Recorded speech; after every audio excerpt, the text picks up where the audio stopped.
How old are you? 18 years. Where are you going to stay when you come to England? Going in a hospital. You're going to nurse? Yes.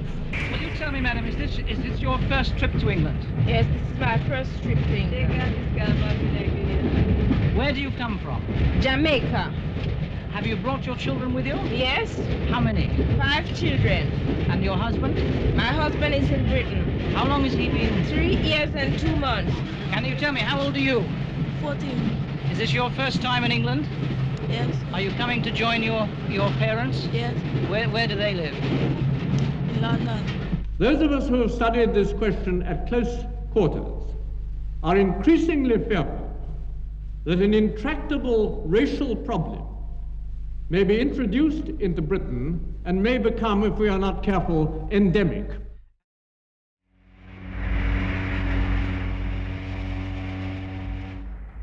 Genoa, Friday last. The liner Ipernia sails in for the Caribbean. On board, on their way to Britain, the first wave of West Indians since the Home Secretary tightened immigration regulations. In Pakistan, another 200 were setting out for England. And in London over the weekend, preparations go ahead to meet them, to impose the new stricter checks on the incoming batch of immigrants. To detect forged work vouchers and passports, there is even ultraviolet ray equipment. All this are part of the latest effort to keep within bounds the size of Britain's coloured population, the newcomers recently described by the Times as the dark million. The flow began after the war because they wanted jobs and Britain had jobs unfilled. In 1959, though, there was a flare-up of violence.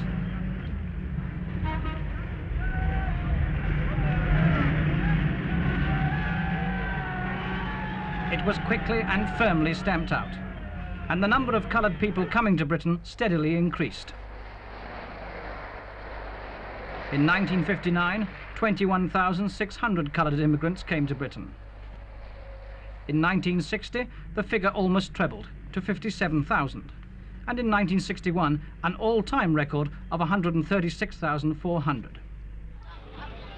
The cause of this massive increase was due almost entirely to a rush to get in before the introduction of the Immigration Act 1962, which laid down certain conditions of entry for all immigrants, white and coloured. Rule 1. The immigrant must have a job to come to.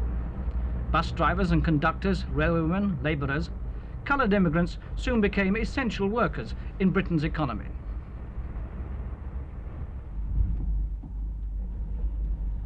Rule 2.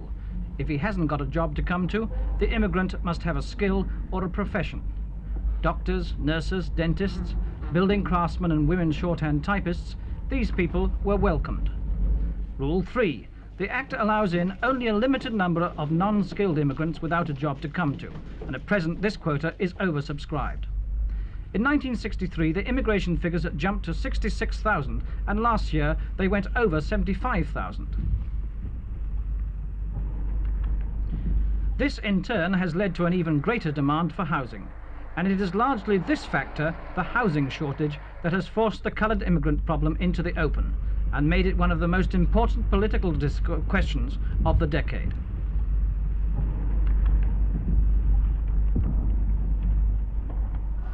This was indicated very clearly in the election result at Smethwick.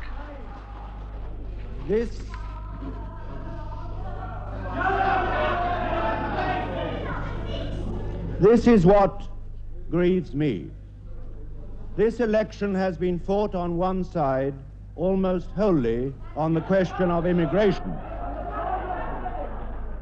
Last week, Sir Alec Douglas Hume called for stricter immigration control. But without such measures as I have outlined, those of us who have studied this question at close quarters are increasingly fearful that an intractable racial problem may be introduced into Britain and may become, if we are not careful, endemic. And the following day, Sir Frank Soskis followed up his announcement in the House of stricter controls with these words. Well, I prefer to think of this as a national issue that we must face up to as a nation as a whole, We've got to try and adopt a civilized approach to this and deal with it as a nation, as a problem which faces us as a whole. Immediately after the announcement in the House, ITN reports went out to join the latest batch of West Indian immigrants who had journeyed overland from Genoa to join the cross-channel ferry at Calais. These 442 men, women and children were coming to join, or rejoin, for some had been in Jamaica on holiday, the 800,000 coloured people now living in Britain. We found many of the West Indians worried about the new immigration controls, and few of them wanted to talk.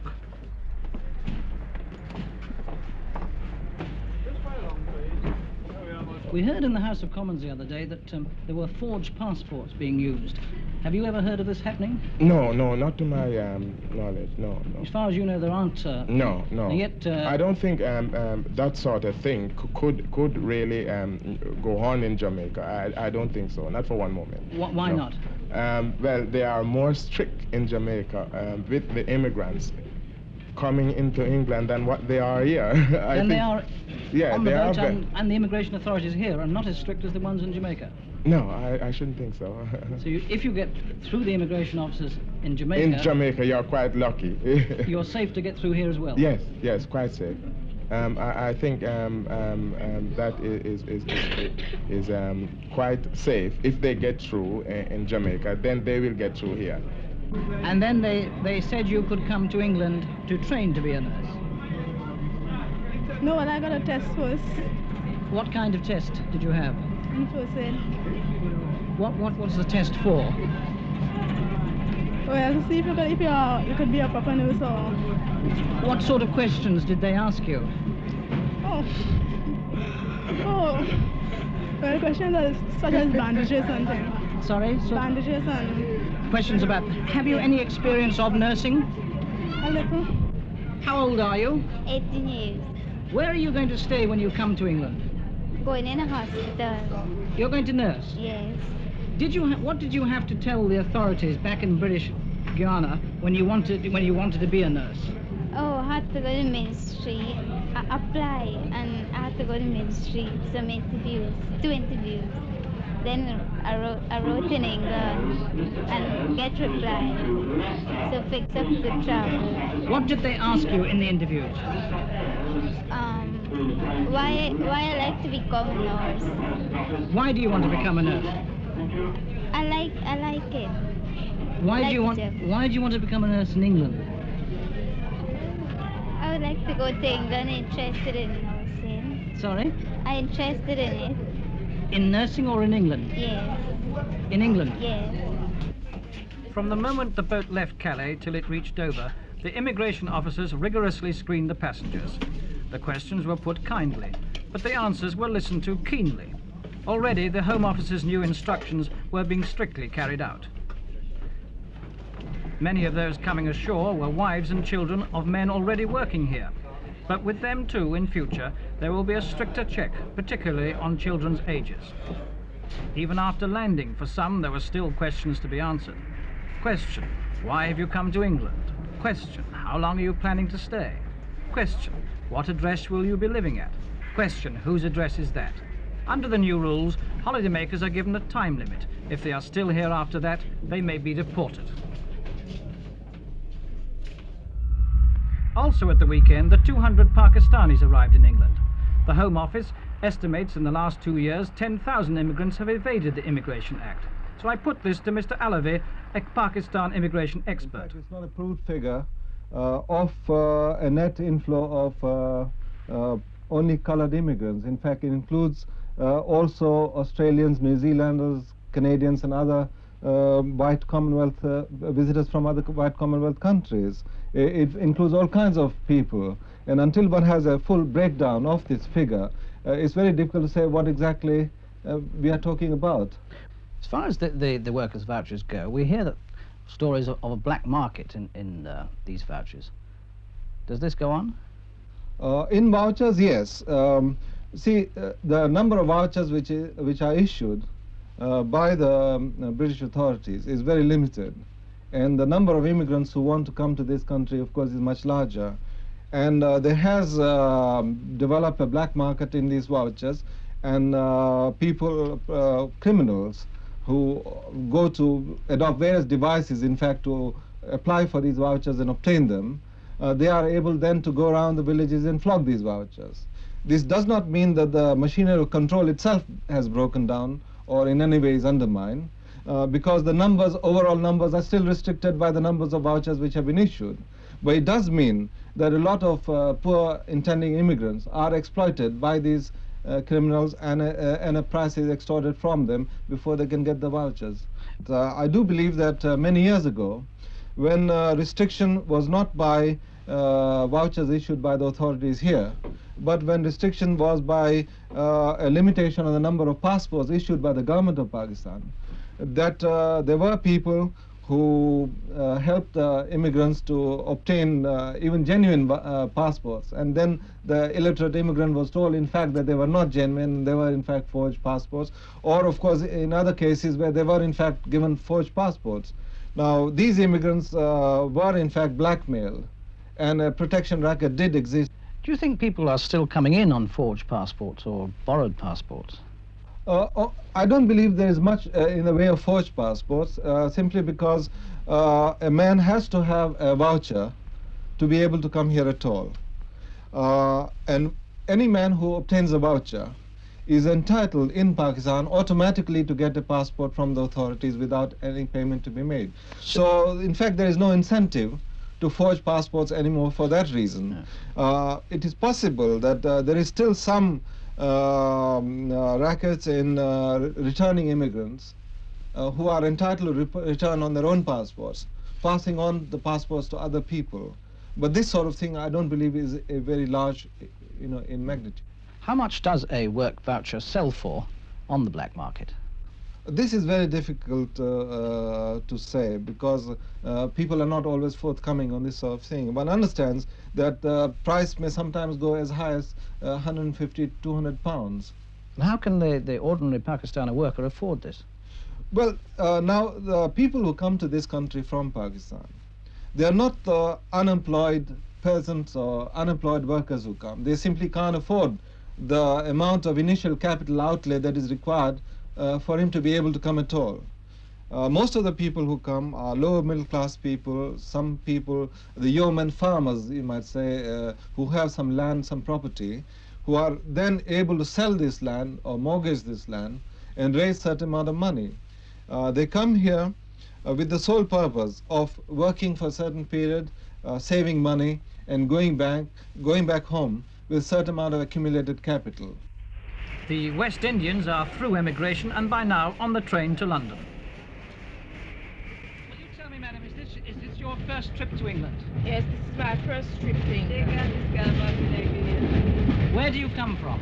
Jamaica. Have you brought your children with you? Yes. How many? 5 children. And your husband? My husband is in Britain. How long has he been? 3 years and 2 months. Where does he work? Well, I don't know where he works, but he's working. Is he going to be meeting you at the station? Yes, he'll be meeting me there. When you say you don't know where he works, I mean, has he not told you in letters? No, he didn't tell me where he works. What is his job? He said he worked on machines in factories. How old are the children? One is 12, one is 10, one is 7, one is 8, and one is 4. And where are you going to live when you go to England? Tulse Hill, in its garden. In where? Tulse Hill. Tulse Hill? Yes. Have you a house there? Yes. Is it your house? My sister-in-law. Your sister-in-law? Yes. And that is where your husband's staying now? Yes. Where are you from? I'm from British Guiana. And this isn't your first trip over No, it's here? my second trip. How long have you been away? About 6 months now. What work do you have when you're here? Well, I was working with an anchoring firm, making anchors. And I was doing a bit of welding. And I was doing a course from the ICS where I got a diploma in accountancy and auditing. Was there any restriction on immigration when you first came to England? No, there wasn't in 1960 when I came. I went straight in the army afterwards, so there's nothing I could have. How difficult is it now, do you find, for others to get into England? Oh, I think it's very difficult because, first of all, when I went up to get my passport re-entry, I had to do a lot of things, like bring up my passport and a lot of necessary questions and form to be filled up and all these sort of things, And where does the difficulty start? Right from the very beginning? Well, from the beginning, yes. Over there? Yeah, there is. Before they even get here? Before they even get here, yeah. What do they have to do to... Well, they got to get photostatic, birth certificate, entry to the applications to the Minister of Home Affairs, Minister of Health and Housing and all these sort of things. So it takes them at least about 3-4 years. By that time, they're grandmothers or grandfathers. Can you tell me, how old are you? 14. Is this your first time in England? Yes. Are you coming to join your parents? Yes. Where do they live? In London. Uh-huh. What are you looking forward to seeing most?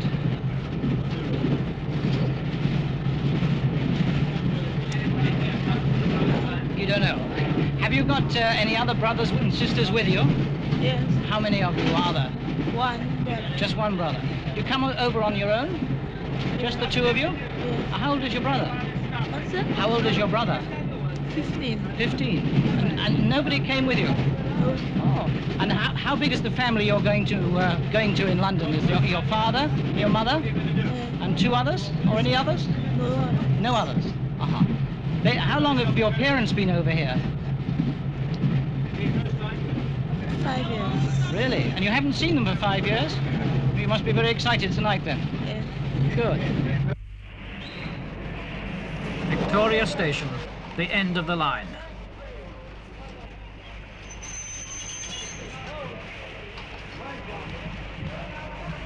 Many of these people are returning from a holiday in their homeland.